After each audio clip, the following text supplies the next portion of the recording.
नमस्कार दर्शक बंधु मु ज्योतिर्विद दीपक चटर्जी आपण मानकु मोर भाग्यचक्र चैनल को स्वागत करुछि।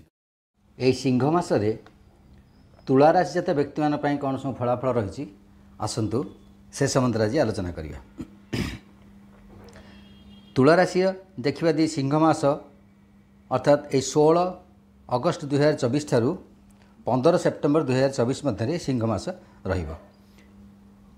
सिंह को रविंकर संक्रमण हेतु तुला राशि प्रति एकादशस्थ रवि हेबे एवं पूर्वर अष्टम अच्छा बृहस्पति, षष्ठ राहु अच्छा एवं पंचम शनि अवस्थान कर सब ग्रह पोजिशन प्लानेट पोजिशन आम देखा तेज एकादशस्थ रवि बहुत शुभंकर अटे।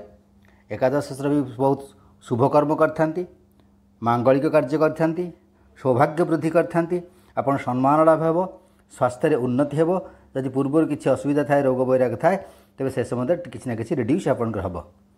व्यवसाय जदि कर व्यवसाय सफलता है। विशेषकर सरकारी क्षेत्र में किसी कम कर गवर्नमेंट ऑर्डर सप्लाई कर प्रशासनिक स्तर में कौन आप कम कर सरकारी स्तर में किसी आप कम रोचे तेज से विशेष भाव सफलता लाभ करेंगे। जदि शेयर मार्केट में किसी अर्थ लगाई तेज से लाभवान हेबे। बैंक आदि साहाय्य सहयोग जदि आप चाहते से लाभवान होबार देखा जाए।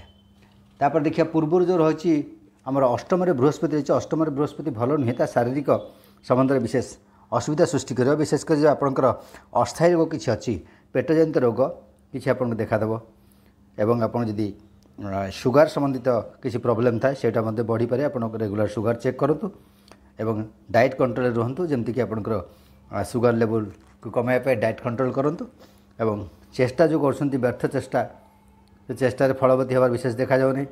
अଯଥା अपवाद भय रही बंधन भय रही हठात कौन आप कर्मकामी आप कौन विपद किए फसई दे पारे से सावधान रही।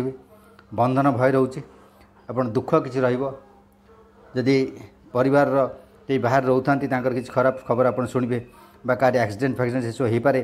परिवार कौन सदस्य कारण संकटजनक परिस्थिति स्वास्थ्य जनित पड़ पारे जो आप चिंतित हे।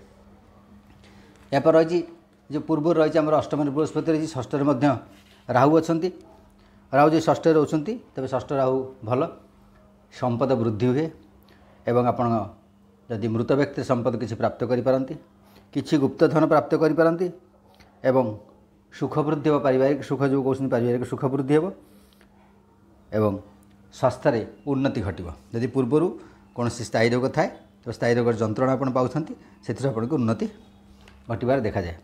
एवं शनि कथा देखिए शनि आप जानते पूर्व आपंकर कहुई पंचम शनि अवस्थान कर पंचम हिसाब से बहुत अशुभ खबर किसी पाए। विशेषकर संतान मानकर उन्नति बाधा प्राप्ति हो, तांकर पाठपढ़ा व्याहत हो पारे, कौन प्रकार दुर्दशा आपको पड़ पारे। यदि पूर्व किसी असुविधा बा किसी ये कर्म करते जोटि आपंकर अजाणत किसी भूल करते तार मध्य आप दशा खराब जिनस भोग करें। एवं अंटा ठारू पाद मध्य कौन रोग आप हठात देखा दे पारे। स्नायुजनित बा अस्थिगत दुर्बलता रोग किसी देखा दे पारे। अଯଥା अଯଥା कलह हो पारे। संतान मानकर किसी असुविधा देखा दे पारे। हठात आप मर्यादा हानि हो पारे एवं आर्थिक क्षति हो पारे। एथर साधारण फलाफल भाव में देखा शारीरिक कथा देखा। शारीरिक क्षेत्र में आप तो कहली जो रही अस्थायी रोग किसी देखा देव सहित स्थायी रोग विशेष किसी असुविधा हबार ना बर स्थायी रोग किसी उपशम लाभ करेंगे।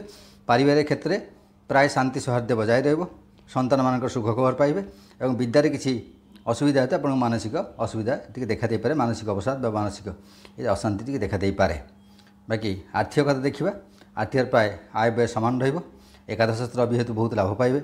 सरकारी स्तर में षष्ठस्थ राहु हेतु बहु आप लाभ पाँच एवं किसी क्षेत्र में आर्थिक क्षति हो पारे किंतु आप लाभटा बेसी रहा आय आर्थिक व्यय तुलन अधिक रहा। देखा जो अच्छा छात्र छात्री मैंने मासटी प्राय भल जैसे मैंने ठीक भाव में निष्ठा श्रम जारी रखती तेज निश्चिंत भाव फल जमती करेंगे से तदनुरूप फल से निश्चिंत भाव परीक्षा प्राप्त करेंगे। महिला माने प्राय भल रही।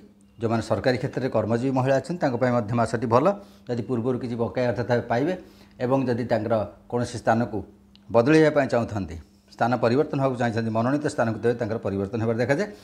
एवं जो मैंने गृहिणी मैंने अच्छा गृहिणी मैंने मासटी प्रायतः भल କିନ୍ତୁ ପରିବାରର କୌଣସି ସଦସ୍ୟଙ୍କ ଟିକେ ଶାରୀରିକ ଅସୁସ୍ଥତା ହେତୁ ମାନସିକ ଟିକେ ବିଚାଲ୍ୟତା ଦେଖାଦେବ। ଅନ୍ୟାନ୍ୟ ସବୁ ପ୍ରାୟତଃ ଭଲ ଅଛି।